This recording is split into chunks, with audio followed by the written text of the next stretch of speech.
Hi guys, welcome back to our channel. మన fans వచ్చేసి మహేష్ బాబు గారు ఫ్యాన్స్ వచ్చేసి ఎస్ఎస్ఎంబి 29 మూవీ కోసం ఈగర్గా వెయిట్ చేస్తున్న విషయం మనందరూ తెలిసిందే.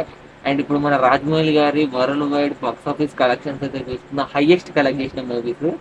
బాహుబలి 2 వచ్చేసి 1810 కోట్లు, ట్రిపుల్ ఆర్ వచ్చేసి 1377 కోట్లు, అండ్ బాహుబలి 1 వచ్చేసి 650 కోట్లు, అండ్ మగధీర మూవీ వచ్చేసి 150 కోట్లు, అండ్ ఈగ మూవీ వచ్చేసి 130 కోట్లు అయితే కలెక్ట్ చేసిన మూవీ. ఇది రాజమౌళి గారు వరల్డ్ వైడ్ గా ఎక్కువ కలెక్ట్ చేసిన మూవీస్.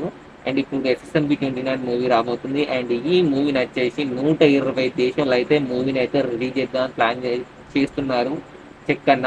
అండ్ ఇప్పుడు ఈ అన్నిటి కలిపినా కూడా ఎస్ఎస్ఎంబి 29 మూవీకి వచ్చే కలెక్షన్స్ ఇంకా ఎక్కువనే దాడుతాయి. ఈ అన్ని మూవీస్ ఇప్పుడు రాజమౌళి గారి హైయెస్ట్ కలెక్ట్ చేసిన మూవీస్ అన్ని బాక్స్ ఆఫీస్ కలెక్షన్స్ కలిపినా కూడా దానికి మించి ఎక్కువ కలెక్ట్ చేస్తుందని అయితే నేనైతే అనుకుంటున్నా. అండ్ మీరు ఎంతమంది ఈ మూవీ ఎంత కలెక్ట్ చేస్తుందా అనుకుంటున్నారో వీడియో కింద కామెంట్ చేయండి. నాకు తెలిసినంత వరకు ఒక